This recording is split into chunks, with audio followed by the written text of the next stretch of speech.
جی ہمیں امید ہے، دیکھیں عدلیہ واحد امید ہے. اگر اس وقت عدلیہ نے اپنا پازیٹیو رول ادا نہ کیا تو اس ساری خرابی کی ذمہ داری پھر عدلیہ پہ جائے گی نا.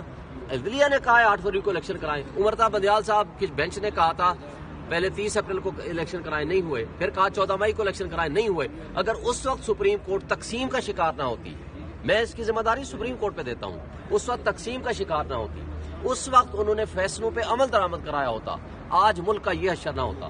چلے ہم دیر آیا درست آیا، ہو گیا جو ہونا تھا. آج جو کچھ ہو رہا ہے، آج سپریم کورٹ نے 8 فروری کو اب الیکشن کا حکم دے دیا ہے. اب الیکشن کا مطلب ہے الیکشن ہو، ٹرانسپیرنٹ، فری اینڈ فیئر ہو. اس دن جسٹس منصور شاہ صاحب نے اور جسٹس طارق مسعود صاحب کی سربراہی میں جو بینچ تھا، ترمن اللہ صاحب نے آرڈر کر دیا نا. اس آرڈر کی امپلیمنٹیشن کے لیے ہم نے کنٹمپٹ فائل کر رکھی ہے. پچھلے ہفتے کہا تھا سپریم کورٹ نے کہ ہم کل لگا دیں گے، یعنی جمعرات کو لگا دیں گے. جمعرات کو چھٹی ہوگی، نہیں بیٹھے بینچ. جمعے کو چھٹی ہوگی، بینچ نہیں بیٹھے. 2 دن اور ہو گئے. لیکن جو تباہی اس دوران ہوئی ہے اس کی ذمہ داری کوئی تو لے گا نا.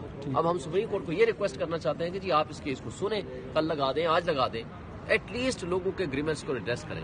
اگر آپ نے 8 فروری کو الیکشن کرانا ہے تو پھر ایسے الیکشن سے پھر نہ کرائیں. آپ دے دیں، آپ کے پاس لسٹ آ جائے، آپ ڈکلیئر کر دیں کہ جی یہ پرائم منسٹر ہوگا، یہ چیف منسٹر ہوگا، یہ ہوگا، تو پھر ٹھیک ہے، ہم کچھ نہیں کہتے. لیکن اس الیکشن کو تو یہ تماشا ہے، یہ جمہوریت نہیں ہے، یہ تماشا ہے اور یہ ڈرامہ ہے.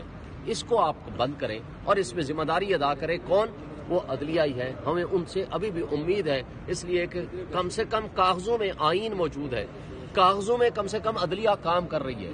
تو اللہ کرے عدلیہ اپنی ذمہ داریاں ادا کرے اور ادا کرے گی تو ہمیں امید ہے کہ انشاءاللہ لوگوں کو ان کے حقوق ملیں گے. شعیب صاحب ٹرولنگ کر رہے ہیں ججوں کی. ایک طرف ظاہر سی بات ہے، یہ الزام آتا ہے آپ کی بات ہے چیف جسٹس قاضی فائل حصہ کی بڑی عجیب و غریب قسم کی ٹرولنگ کی جاتی ہے، گالیاں نکالی جاتی ہیں. دیکھیں طرف آپ ان سے ظاہر سی بات ہے، دیکھیں ثاقب صاحب، آپ میں اپنی بات کرتا ہوں، میں ترجمان ہوں پاکستان تحریک انصاف کا.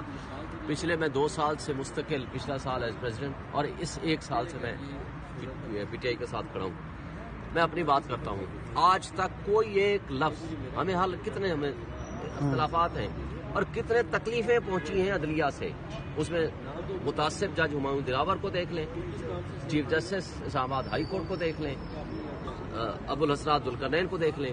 لیکن ہماری طرف سے نہ تو ان کو کوئی گالی، نہ احترام سے ہٹ کر کوئی گفتگو. اور آپ نے اس کے مد مقابل ان پی ڈی ایم کی جماعتوں کو اور ان لوگوں کا پچھلے ہفتے کی جانے والی گفتگو آپ دیکھ لیں کہ وہ کیا کرتے ہیں اور ہم کیا کرتے ہیں. ہمارا احترام کا رشتہ ہے عدلیہ سے، ہم احترام کرتے ہیں اداروں کا، لیکن ساتھ ہم یہ بھی توقع رکھتے ہیں کہ ان سے جو آئین توقعات دیتا ہے، جو عوام کی توقعات ہیں، جو حقوق ہیں، ان کی کانسٹیٹیوشنل ڈیوٹی ہے، وہ بھی وہ ٹھیک ادا کریں. باقی آزاد پبلک ہے، لوگ ہیں. اگر کوئی اپنے انداز سے بات ایسی کرتا ہے تو میں اس کو کم سے کم ڈیفینڈ نہیں کرتا. میں سمجھتا ہوں یہ طریقہ ٹھیک نہیں ہے. آپ اعتراض بھی کریں، اختلاف بھی کریں، آپ تنقید بھی کریں، لیکن but that should be subject to law and the constitution اور احترام کے رشتے